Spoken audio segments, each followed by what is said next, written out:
Ladies and gentlemen, you are not ready for this. German playwright Bertolt Brecht ने एक theory दी थी जिसका नाम है एलियंटेशन थ्योरी। इसका मेन आइडिया ये था कि ऑडियंस को इतना इमोशनल मत होने दो कि वो सिर्फ रोए या चीयर करे, बल्कि उन्हें सोचने पर मजबूर करो। धुरंधर का एंडिंग ट्रेडिशनल हीरो जीत गया वाला क्लोजर नहीं देता। क्लाइमैक्स के पीक पर जब सेलिब्रेशन एक्सपेक्ट होता है तो फिल्म इमोशन को ब्रेक कर देती है। इससे मेंटल क्लोजर नहीं मिलता, मतलब दिमाग में कहानी खत्म नहीं होती। ऑडियंस थिएटर से बाहर आके भी सोचती रहती है कि क्या ये जीत सच में जीत थी। ये टेक्निक फिल्म को लॉन्ग लास्टिंग इम्पैक्ट देती है, क्योंकि जब क्लोजर डिनाई होता है तब डिस्कशन और एनालाइज जिंदा रहता है। आदित्य धर इंटेंशनली एक्सपेक्टेड हीरोइक हाई को होल्ड बैक करते हैं। इससे व्यूअर के अंदर एक वॉइड यानी कि खाली जगह क्रिएट होती है। नॉर्मली सिनेमा में क्लाइमैक्स के बाद रिलीफ मिलता है, लेकिन यहाँ रिलीफ इनकम्प्लीट रहता है। ये गैप ऑडियंस को डिस्टर्ब करता है। इसी डिस्टर्बेंस की वजह से लोग फिल्म के बारे में डिस्कस करते हैं, एनालाइज वीडियोस देखते हैं और डीपर मीनिंग ढूंढते हैं। एलियंटेशन थ्योरी का यही गोल है। इमोशन को इतना सेटिस्फाई मत करो कि कहानी खत्म लगने लगे। जब इमोशनल पे ऑफ नहीं मिलता तब फिल्म दिमाग में जिंदा रहती है। ये डेलिबरेट इनकम्प्लीटनेस धुरंधर की एंडिंग को मेमोरेबल बनाती है। ये बात हो गई एंडिंग की। बाकी आगे की वीडियो में हम आदित्य धर की फिल्म मेकिंग को डिकोड करने वाले हैं एंड धुरंधर को भी डिकोड करेंगे। ये वीडियो डायरेक्टर एनालाइज का पार्ट 3 होने वाली है, जिसमें हमने एस.एस. राजामौली की फिल्म मेकिंग को डिकोड कर लिया है और पार्ट 2 संदीप रेड्डी वांगा पर होने वाला था, जो कि रिकॉर्डेड है, एडिटिंग बाकी है, इसलिए उसको पार्ट 2 कंसीडर करेंगे। क्योंकि 19 मार्च को धुरंधर 2 आ रही है, तो मैंने सोचा कि थोड़ा ट्रेंड का फायदा हम भी उठा लेते हैं। आदित्य धर उरी द सर्जिकल स्ट्राइक और धुरंधर में एक अलग विजुअल लैंग्वेज क्रिएट करते हैं। वो ग्लॉसी स्पेक्टेकल के बजाय ग्रिटी रियलिज्म, प्रोसीड्यूरल टेंशन और स्टोरी ड्रिवन शैडोज को प्रायोरिटी देते हैं। उनका अप्रोच विजुअल्स को सिर्फ दिखावा नहीं बल्कि स्टोरी का टूल बना देता है, जो व्यूअर्स को हाई स्टेक्स मिलिट्री वर्ल्ड में इमर्स करता है। जैसे उरी में आदित्य धर एक्शन सीक्वेंसेस में टेक्निकल रियलिज्म यूज करते हैं। Night vision look, close quarters battle tactics, silenced weapons और सिंक्रोनाइज्ड मूवमेंट्स के थ्रू बिना एग्जेगरेशन के स्ट्रॉन्ग टेंशन बिल्ड करते हैं। और वो सिनेमेटोग्राफी में handheld camera work, shutter speed changes और सटल कैमरा शेक्स का यूज करते हैं, ताकि कैरेक्टर्स की साइकोलॉजिकल स्टेट रिफ्लेक्ट हो और सिनेमैटिक ग्रिप स्ट्रॉन्ग हो। स्पिलबर्ग जैसे इन्फ्लुएंसेस से इंस्पिरेशन लेते हुए भी कैमरा को इनविजिबल रखते हैं। फिल्म का प्रोसीड्यूरल पेसिंग, प्लानिंग और लॉजिस्टिक्स को प्रॉपर स्क्रीन टाइम देता है, जिससे फिनाले के विजुअल्स मेलोड्रामा के बजाय ऑथेंटिसिटी की वजह से अर्न्ड फील होते हैं। और अगर मैं बात करूं धुरंधर की, तो डीओपी के साथ मिलकर उन्होंने एक डीसैचुरेटेड कलर पैलेट और हैवी शेडोज का यूज करते हैं। Narrow corridors, dim safe houses और सिंगल लाइट सोर्सेज में डार्कनेस को इनफिल्ट्रेशन और डुप्लिसिटी का सबटेक्स्ट बना दिया जाता है। एक्शन यहाँ भी एंटी ग्लैमरस और ग्राउंडेड ही रहता है,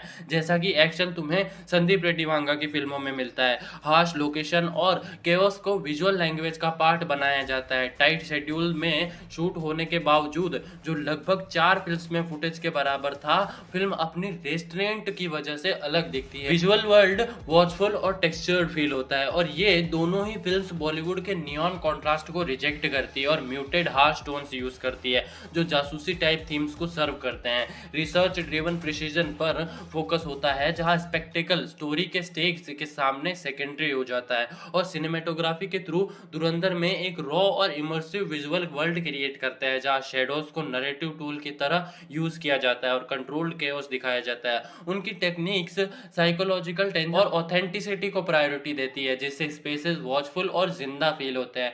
जिसमें से कुछ टेक्निक्स है जैसे शैडो ड्रिवन स्टोरी टेलिंग, यानी शेडोज को कोर नैरेटिव डिवाइस के रूप में यूज करना, एंड ग्राउंडेड एक्शन सीक्वेंसेस। और ये बात तुमने नोटिस की या नहीं, लेकिन धुरंधर जानबूझकर एक डीसैचुरेटेड कलर पैलेट यूज करती है, ताकि जासूसी और इन्फिल्ट्रेशन का रॉ और अनफॉरगिविंग फील दिखाया जा सके। ये टिपिकल ब्लॉकबस्टर का वाइब्रेंट और हाई कॉन्ट्रास्ट स्पेक्टिकल से अलग अप्रोच है। तुम खुद ही सोच के देखो, क्या तुम्हें कोई भी टाइगर, पठान या अभी आई वॉर 2 याद भी है? आदित्य धर ने म्यूटेड और हार्श टोन्स चूज किए ताकि स्टोरी के धोखे और साइकोलॉजिकल स्ट्रेन को मिरर किया जा सके। नियॉन हैवी एक्शन फिल्म्स के अपोजिट ये एंटी ग्लॉस स्टाइल नैरेटिव को ग्रिटी रियलिज्म में ग्राउंड करती है, जहां कलर्स मॉरल एम्बिगिटी और कॉन्स्टेंट डेंजर को रिफ्लेक्ट करते हैं। तो विजुअल्स की बात हो चुकी है, अब हम थोड़ी बात एडिटिंग की भी कर लेते हैं। आदित्य धर ने धुरंधर को एक 8 चैप्टर जासूसी एपिक की तरह स्ट्रक्चर किया है और सेम उरी में भी चैप्टर स्ट्रक्चर है और ये इंस्पिरेशन उन्हें मिली है क्वेंटिन टैरेंटिनो से। क्वेंटिन टैरेंटिनो की एक फिल्म है इनग्लोरियस बास्टर्ड करके, उस फिल्म में भी तुम्हें धुरंधर की तरह चैप्टर वाइज स्ट्रक्चर मिलेगा। हर चैप्टर का टाइटल प्रोसीड्यूरल एस्केलेशन और बेट्रियल के थीम को मिरर करता है। धुरंधर में चैप्टर्स नैरेटिव एंकर्स की तरह काम करते हैं, मैसिव रिसर्च को रिदमेटिक बीट्स में तोड़ते हैं। हर चैप्टर इन्फिल्ट्रेशन को आगे बढ़ाता है और साइकोलॉजिकल प्रेशर को लेयर करता है। ये उरी के लीनियर मिलिट्री फेजेस से बिल्कुल ही अलग अप्रोच है, जिसमें से one the price of peace, इसका की प्लॉट फोकस होता है 1999 के कांधार हाईजैक के बाद गवर्नमेंट टेररिस्ट को रिलीज करती है और कराची में क्राइम या टेरर नेटवर्क के अगेंस्ट कोवर्ट ऑपरेशन भी लॉन्च होता है। और इसका थेमेटिक रोल की अगर बात करूं तो जियोपॉलिटिकल स्टेक्स सेट करता है और धुरंधर मिशन को जस्टिफाई करता है। Second, stranger in the land of shadows, की प्लॉट फोकस इसका होता है कि हमजा जो क्वाइटली लियारी गैंग के बीच टीम में इन्फिल्ट्रेट करता है। थेमेटिक रोल की बात करूं तो भाई की आइसोलेशन और विजुअल पागलपन मोटिव इंट्रोड्यूस होती है। Third, the bastard king of Lyari, इसमें रहमान डकैत जो कि एक डेंजरस किंगपिन के रूप में रिवील होता है। थीमेटिक रोल की अगर मैं बात करूं, मेन एंटागनिस्ट और गैंग इकोसिस्टम इस्टेब्लिश होता है। Number 4, bullet and roses, villains के बीच हमजा और यालिना जमाली के बीच सटल रोमांस होता है। और थीमेटिक रोल की अगर मैं बात करूं तो ऑपरेटिव को ह्यूमनाइज करता है और पर्सनल रिस्क का हिंट देता है। नेक्स्ट 5, द जिन्न,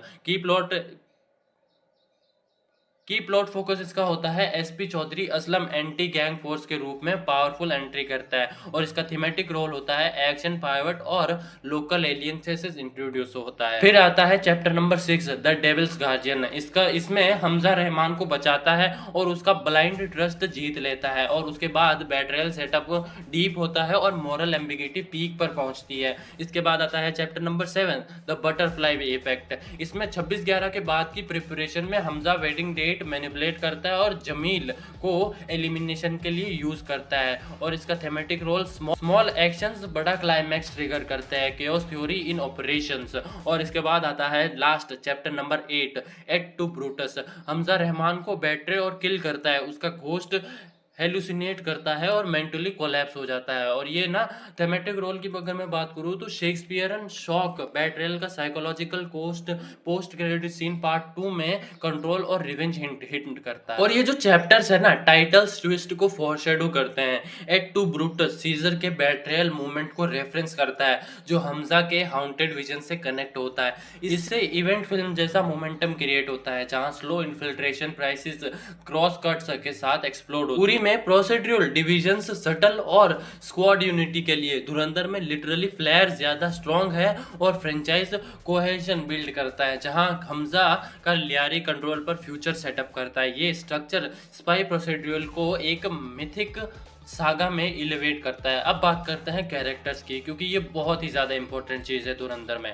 अगर तुम कोई कैरेक्टर लिख रहे हो तो तुम्हें उसमें कैरेक्टर्स का गोल और मोटिवेशन भी लिखना होता है जो कि स्टोरी को आगे भी बढ़ाता है। जैसे कि हमजा के कैरेक्टर का असली मकसद पाकिस्तान से जानकारी निकालना नहीं होता है, असली मकसद होता है पाकिस्तानी अंडरवर्ल्ड पर कब्जा करना, और ये हमें शुरू में ही बता दिया जाता है। जहाँ पर हमजा की वांट तो होती है कि वो जानकारी निकाल के इंडिया तक पहुँचाए, जो कि वो टाइम टू टाइम करता भी है, लेकिन उसकी नीड ये नहीं होती, उसकी नीड होती है रहमान डकैत की जगह लेना।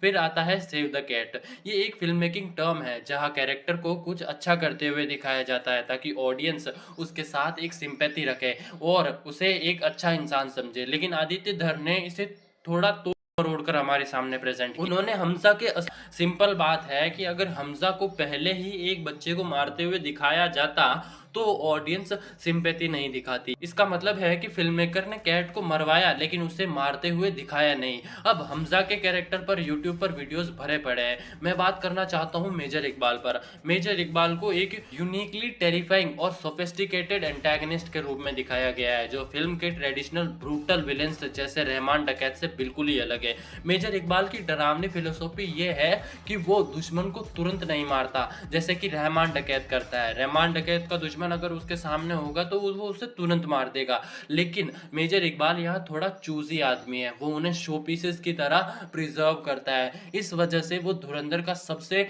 सोफिस्टिकेटेड प्रेडेटर लगता है, जो रहमान डकैत के इम्पल्सिव एग्जीक्यूशन से बिल्कुल अपोजिट है। चैप्टर 6 के टॉर्चर में जब इकबाल इंडियन स्पाई कुक को फिश हुक्स से 1000 जगह फ्लैश पियर्स करके बांधता है, जल्दी मारने के लिए नहीं बल्कि हमजा की लॉयल्टी टेस्ट के दौरान एक लिविंग एग्जिबिट के रूप में। ये कैलकुलेटेड पेशेंस विक्टिम्स को साइकोलॉजिकल बिलबोर्ड्स बना देता है, जो उसके सेफ हाउसेस को डेकोरेट करते हैं। टाइम को ही वो वेपन बना देता है। बॉलीवुड के इंस्टेंट किल डॉन से बिल्कुल ही अलग है। इकबाल का रेस्टोरेंट डर को और बढ़ा देता है। हमजा प्रोलॉन्ग्ड सफरिंग देखता है, अपनी एम्पैथी थ्रेशोल्ड को रीसेट करता है और ऑडियंस का टेंशन भी ग्रो होता है। आदित्य धर दिखाते हैं कि असली बुचर परफेक्ट ड्रामेटिक मूवमेंट का वेट नहीं करता है, जिससे इकबाल एक अनटचेबल मशीन बन जाता है और कंट्रोल्ड पॉजेस से आता है। जब वो 1000 कट्स ऑर्डर करता है और अपनी बचपन की इंडिया हेट्रेड एक्सप्लेन करता है, उसकी आइडियोलॉजी जो कि 6 साल की एज से शुरू हुई नफरत जो कि 26/11 की खुशी तक पहुंचती है, पर्सनल रिवेंज नहीं सिस्टमैटिक सुप्रीमेसी दिखाती है। कोई रिडेम्पशन नहीं।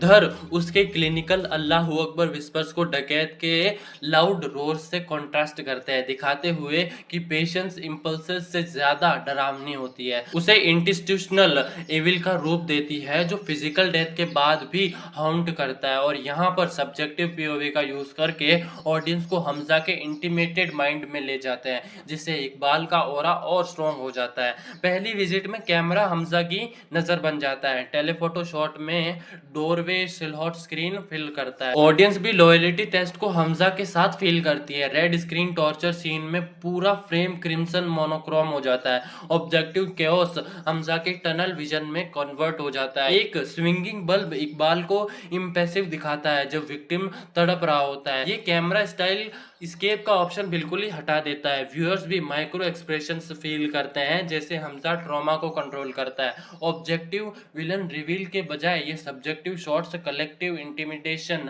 क्रिएट करते हैं, इकबाल को फ्रेम में माइंडस्केप दोनों में डोमिनेट करते हुए दिखते हैं। और जब चैप्टर 6 में इकबाल की एंट्री फिश हुक टॉर्चर के आर्किटेक्ट के रूप में होती है, जिससे ऑडियंस तुरंत उसे हेट करने लगती है। रहमान डकैत जैसा कोई कैरिज्मेटिक बिल्डअप नहीं दिया गया था उसको। सेफ हाउस के बीच में एंट्री लेते हुए वो कैजुअली स्पाई को प्रिजर्व करने का ऑर्डर देता है और हमजा के शोल्डर पर टैप करता है। एक सिंगल बल्ब हेलो उससे इन्फर्नल ग्लो के बजाय क्लिनिकल जज जैसा दिखाता है। कारगिल वॉर के सौरभ कालिया की याद ग्राउंड लेवल ब्रूटैलिटी को रियल हिस्ट्री से जोड़ती है, कार्टूनिस्ट गोर से दूर रहते हुए।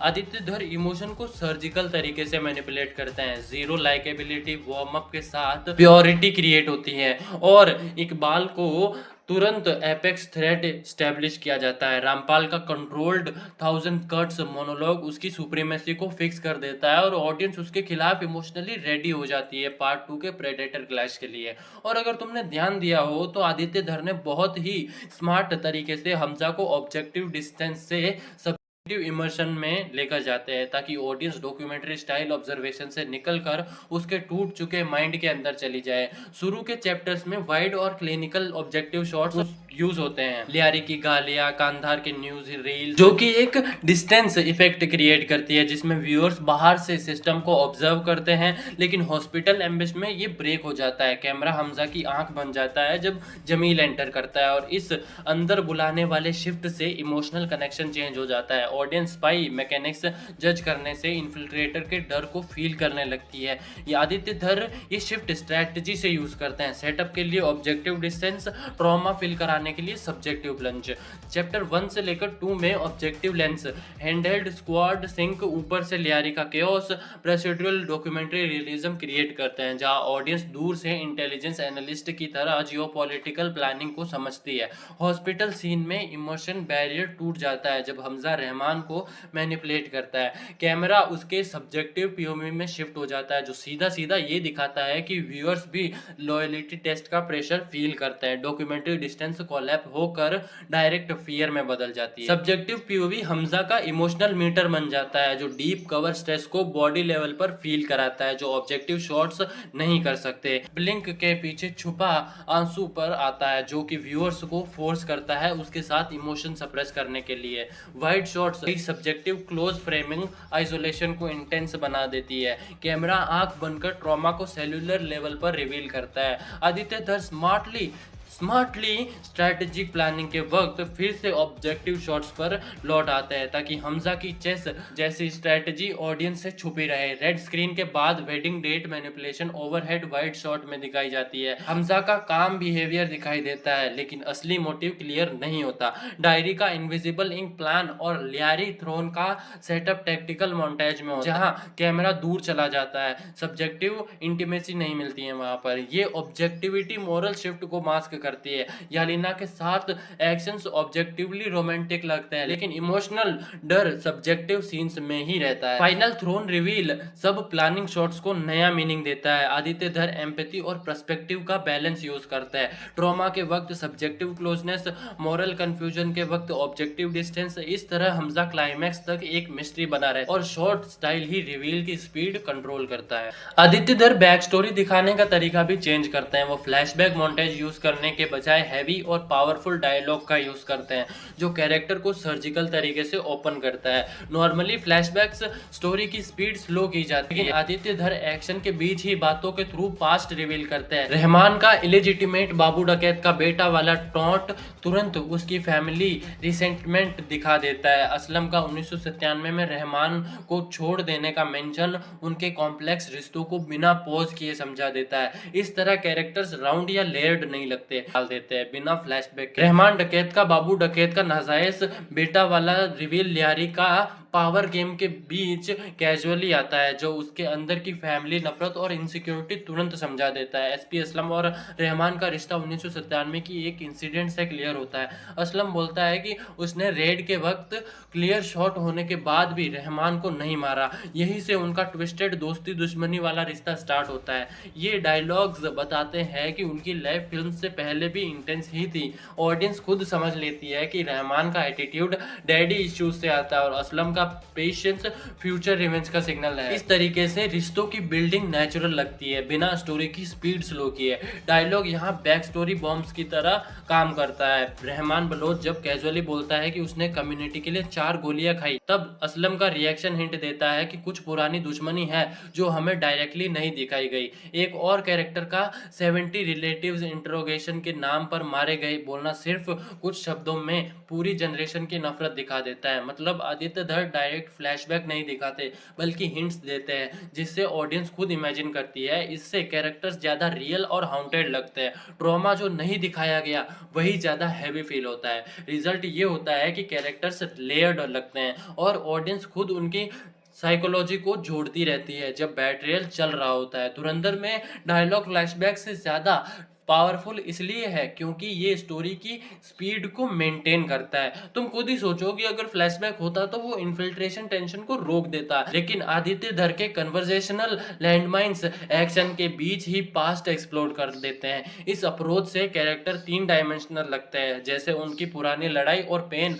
ऑलरेडी उनके अंदर चल रही हो। जो चीज नहीं दिखाई गई वो इमेजिनेशन में और हैवी लगती है। और बाहुबली द बिगिनिंग जैसे फिल्म्स में हमें काफी कैरेक्टर्स फ्लैट मिलते हैं। फ्लैट या 1 डायमेंशनल कैरेक्टर का मतलब होता है कि वो सिर्फ एक ही क्वालिटी या पर्पस के अराउंड लिखा गया है। उनका काम होता है हीरो को सपोर्ट करना या विलन को हाईलाइट करना। उनकी अपनी कोई अलग लाइफ, ड्रीम्स या इंटरनल स्ट्रगल नहीं होती। जैसे ही हीरो स्क्रीन पर आता है वो बस उसकी स्टोरी को आगे बढ़ाने के टूल्स बन जाते हैं। ऑडियंस उन्हें याद भी ज्यादा नहीं करती क्योंकि उनकी पर्सनैलिटी सिंपल और प्रेडिक्टेबल होती है। वही राउंड या 3 डायमेंशनल कैरेक्टर जैसे धुरंधर में दिखाए गए हैं अपनी इंडिपेंडेंट डिस्टिंक्ट आइडेंटिटी रखते हैं, उनकी अपनी मोटिवेशंस, अपनी सोच और अपना पास्ट होता है। वो सिर्फ प्रोटैगनिस्ट के लिए एग्जिस्ट नहीं करते बल्कि उनकी लाइफ उससे पहले भी थी और बाद में भी चलेगी। फ्लैट कैरेक्टर्स की बैक स्टोरी यूजुअली सिर्फ उतनी होती है जितनी करंट सीन के लिए जरूरी हो। अगर विलन को गुस्सा दिखाना है तो बस एक छोटा सा रीजन दे दिया जाता है, उसके साथ बुरा हुआ था, बस कहानी खत्म। इसमें इमोशनल वेट कम होता है क्योंकि ऑडियंस को उस कैरेक्टर की पूरी जर्नी नहीं पता होती है। राउंड कैरेक्टर्स में डायरेक्टर डिटेल पे काम करता है। आदित्य धर ने रिपोर्टेडली हर कैरेक्टर की पूरी लाइफ स्टोरी लिखी थी, बर्थ से लेकर प्रेजेंट तक। ये कैरेक्टर ब्रीफिंग इंश्योर करता है कि जब भी कैरेक्टर कोई डिसीजन ले वो रैंडम ना लगे, हर एक्शन उनके पास्ट एक्सपीरियंस से जुड़ा हुआ महसूस होता है। चाहे ऑडियंस को वो डिटेल्स डायरेक्टली स्क्रीन पे ना दिखे, लेकिन एक्टर और राइटर दोनों को पता होता है कि ये इंसान कौन है, इसलिए उनका बिहेवियर नेचुरल लगता है, आर्टिफिशियल नहीं। ये ही डिफरेंस है सरफेस राइटिंग और डीप कैरेक्टर कंस्ट्रक्शन में। फ्लैट कैरेक्टर्स में अक्सर कोई अलग आदत या हैबिट नहीं होती, वो बेसिक कपड़े पहनते हैं, बेसिक तरह से बात करते हैं और इजीली भूल जाते हैं। उनकी प्रेजेंस सिर्फ सीन फिल करने के लिए। एग्जाम्पल के लिए धुरंधर में एक माइनर कैरेक्टर लुल्ली को हमेशा एप्पल खाते हुए दिखाया गया। ये सिर्फ रैंडम चॉइस नहीं है, ये एक सिंबॉलिज्म क्रिएट करता है। जब हमजा उसके डेथ सीन में एप्पल उसके मुंह में ठूंसता है तो वो एक कॉन्फ्लिक्ट एंड पे ऑफ मोमेंट बन जाता है। कॉन्फ्लिक्ट मतलब पहले से बिल्ड हुआ टेंशन और पे ऑफ मतलब उसका सेटिस्फाइंग रिजल्ट।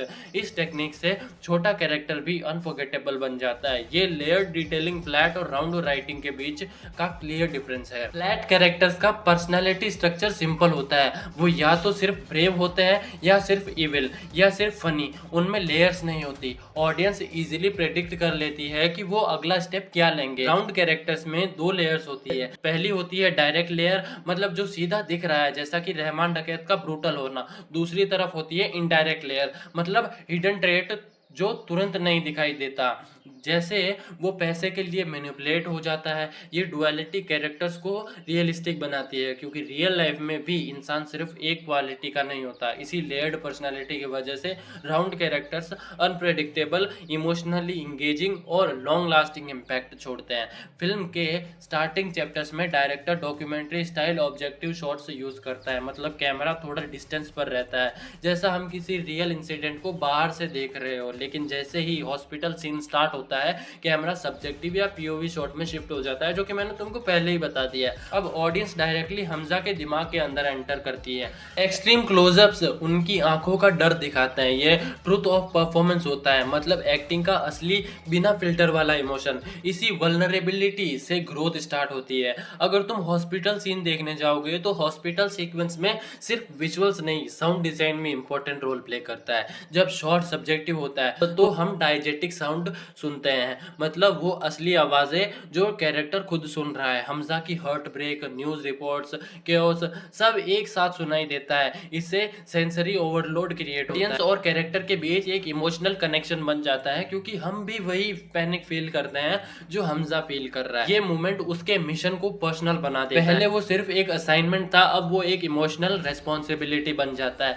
हॉस्पिटल में जो फिजिकल स्ट्रेस और इमोशनल ट्रॉमा दिखाया गया है वही प्राइस है जो वो पे करता है। ये पेन का टूल बन जाता है, ये मैनिपुलेशन का स्टेज है। वल्नरेबल इंसान से वो कैलकुलेटेड मास्टरमाइंड बन जाता है। ये क्लियर ट्रांसफॉर्मेशन है जो ग्रोथ को विजिबल बनाती है। और वही डैन हार्मन का स्टोरी सर्कल एक नैरेटिव स्ट्रक्चर है जो कि मैंने इस वाली वीडियो के अंदर पूरा समझा दिया है, जाके देख सकते हो, जिसमें हीरो एक जर्नी कंप्लीट करता है। हॉस्पिटल सीन स्टेप 6 रिप्रेजेंट करता है पे द प्राइस। यहाँ हमजा फिजिकल और इमोशनल ट्रॉमा से गुजरता है। उसका विजिबल फियर और पसीना प्रूफ है कि वो सच में टूट रहा है। लेकिन फिनाले में वो स्टेप 8 बन जाता है, मास्टर ऑफ बोथ वर्ल्ड्स, जिसका मतलब होता है कि हीरो अपने पुराने वीक वर्जन और नए पावरफुल वर्जन दोनों को बैलेंस करता है। हमजा हॉस्पिटल में फियर फील करता है लेकिन एंड में वही फियर को वेपन बना देता है। अब वो सिर्फ सर्वाइव नहीं करता बल्कि सिचुएशन कंट्रोल करता है। ये अर्नड ग्रोथ है, मतलब ट्रांसफॉर्मेशन नेचुरल लगता है,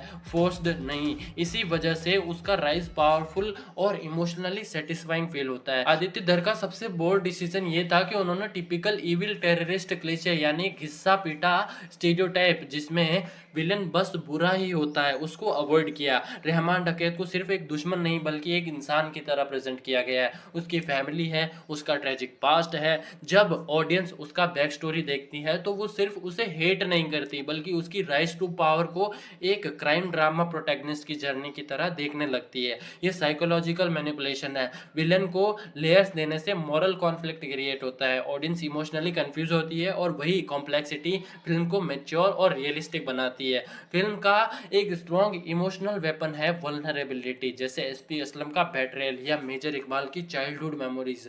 ये वीक मोमेंट्स ऑडियंस को डीपली कनेक्ट करते हैं। नॉर्मली मास सिनेमा में वीकनेस को नेगेटिव चीज माना जाता है, लेकिन यहाँ वीकनेस ही एम्पैथी क्रिएट करती है। जब कैरेक्टर टूटते हुए दिखते हैं तब वो ज्यादा रियल लगते हैं। ये टेक्निक स्टोरी टेलिंग में पावरफुल होती है क्योंकि ऑडियंस सिर्फ एक्शन नहीं देख रही होती बल्कि इंसान के। जर्मन प्लेराइट बार्टोल्ट ब्रेस्ट की एलियनेशन थ्योरी से इंस्पायर्ड था। इस थ्योरी का पर्पस होता है कि ऑडियंस सिर्फ इमोशन में बहकर रिएक्ट ना करे बल्कि सोचने पर मजबूर हो जाए। ये ना ऑडियंस को वार्न करता है कि keep your distance, you are watching a film. जब इंटेंस मोमेंट के बीच में ब्रेक आता है तो व्यूअर का दिमाग एक्टिव हो जाता है, वो एनालाइज करता है, क्वेश्चन करता है। ये intellectual engagement long lasting impact create करती है। इस वजह से फिल्म एडिक्टिव लगती है। हर सीन सिर्फ फील नहीं बल्कि थिंक भी करवाता है। आदित्य धर एक्सट्रीमली टाइट क्लोजअप का यूज करते हैं जिसे सोल शॉट कहते हैं। ये शॉट कैरेक्टर के चेहरे के इतने पास होता है कि आंखों के थ्रू उनका अंदर का सच दिखाई देता है। ऑनेस्ट कैरेक्टर्स जैसे अजय सान्याल के लिए उनकी सिंसियरिटी को हाईलाइट करता है। दूसरी तरफ चालाक कैरेक्टर्स लाइक जमाली के लिए सेम क्लोजअप उनके हिडन इंटेंशंस को सटली रिवील करता है। सिनेमेटोग्राफी यहाँ सिर्फ ब्यूटीफुल फ्रेम बनाना नहीं बल्कि साइकोलॉजिकली स्टोरी टेलिंग का टूल है। कैमरा लिटरली कैरेक्टर की ट्रू कैप्चर करता है। और अगर फिर से फिल्म में पीछे रहमान डकैत की एंट्री पर जाओगे तो रहमान डकैत की एंट्री सिर्फ एक इंट्रोडक्शन नहीं बल्कि एक केयरफुली डिजाइंड विजुअल मेटाफर यानी इमेज के थ्रू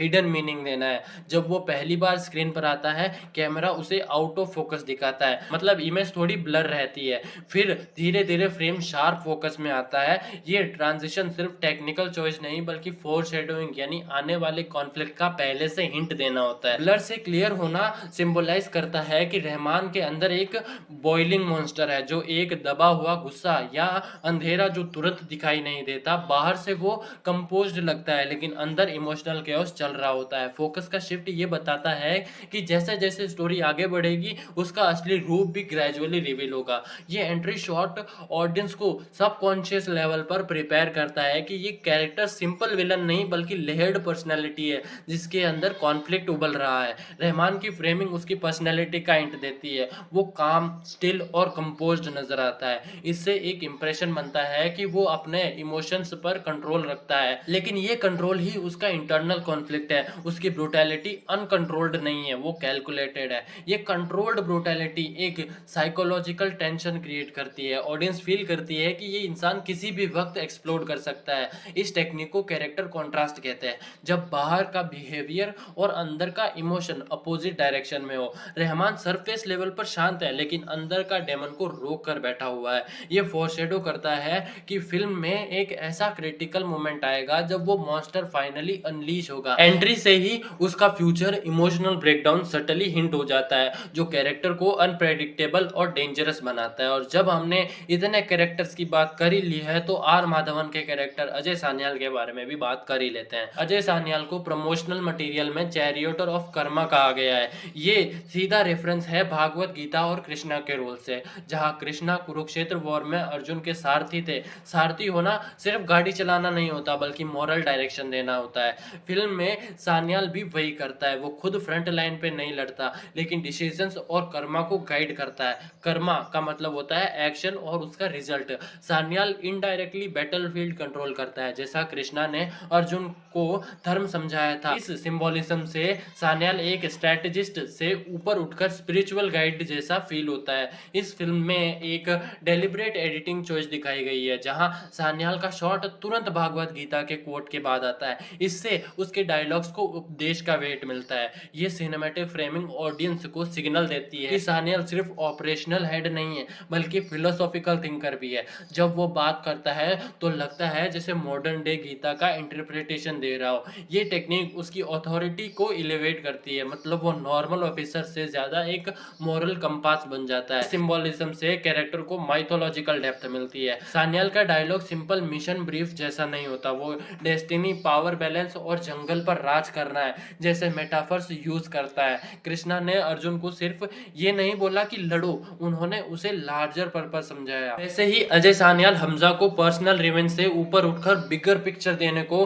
पुश करता है। ये स्ट्रेटेजिक विजडम कैरेक्टर को मास्टरमाइंड बनाती है। डायलॉग के थ्रू ही उसका कृष्णा सिंबोलिज्म स्ट्रांग होता है क्योंकि वर्ड्स ही उसका वेपन है। सान्याल की एंट्री में वो एक बाइस्टैंडर की तरह पेशेंसली ऑब्जर्व करता है। ये विजुअली फॉरशैडोइंग है कि वो तुरंत एक्शन में जंप नहीं करता बल्कि चेस बोर्ड को पहले समझता है। ये इमेजरी कृष्णा के डिवाइन ऑब्जर्वर रोल को एको करती है, जो सब देखते हैं, समझते हैं, फिर सही वक्त पर दखल देते हैं। कैमरा उसे ऑफ्टन काम और कंपोज्ड दिखाता है, जैसे वो इवेंट्स को कंट्रोल कर रहा हो बिना डायरेक्टली विजिबल हुए। ये मास्टर स्ट्रेटेजिस्ट का सिंबल है। इस तरह सान्याल सिर्फ कैरेक्टर नहीं बल्कि माइथोलॉजिकल आर्केटाइप का मॉडर्न अडेप्टेशन बन जाता है। अगर तुमने नोटिस किया हो तो डायरेक्टर ने टाइम टू टाइम हमें कैरेक्टर के टाइट क्लोजअप दिखाए हैं। टाइट क्लोजअप शॉट का मतलब होता है कैमरा को कैरेक्टर के चेहरे के बहुत पास लेकर आना ताकि हर माइक्रो एक्सप्रेशन यानी छोटी सी फेशियल मूवमेंट कैप्चर हो सके।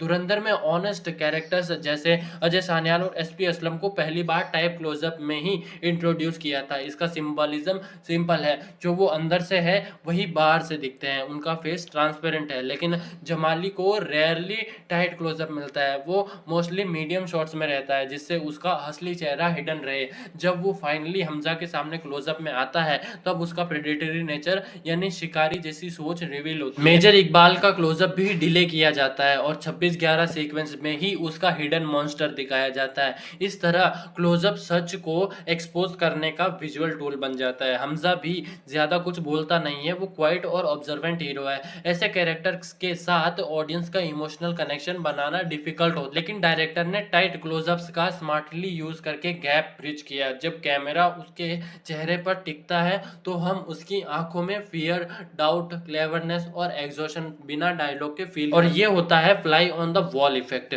मतलब हम इनविजिबल ऑब्जर्वर की तरह उसके बिल्कुल पास खड़े हैं। ये इंटीमेसी ऑडियंस को उसके इंटरनल जर्नी के साथ अटैच करती है। क्लोजअप उसका इनर मोनोलॉग विजुअली शो करता है, इसलिए इमोशनल डेप्थ स्ट्रांग फील होती है। तो ये थी आज की हमारी वीडियो आदित्य धर की फिल्म मेकिंग की डिकोडिंग पर और धुरंधर की डिकोडिंग पर ऑल्सो। तो वीडियो कैसी लगी कमेंट में जरूर बताना, और हाँ, तुम्हें कौन सा सबसे फेवरेट मोमेंट लगा वो भी कमेंट में बता सकते हो। मैं मिलूंगा किसी और वीडियो में।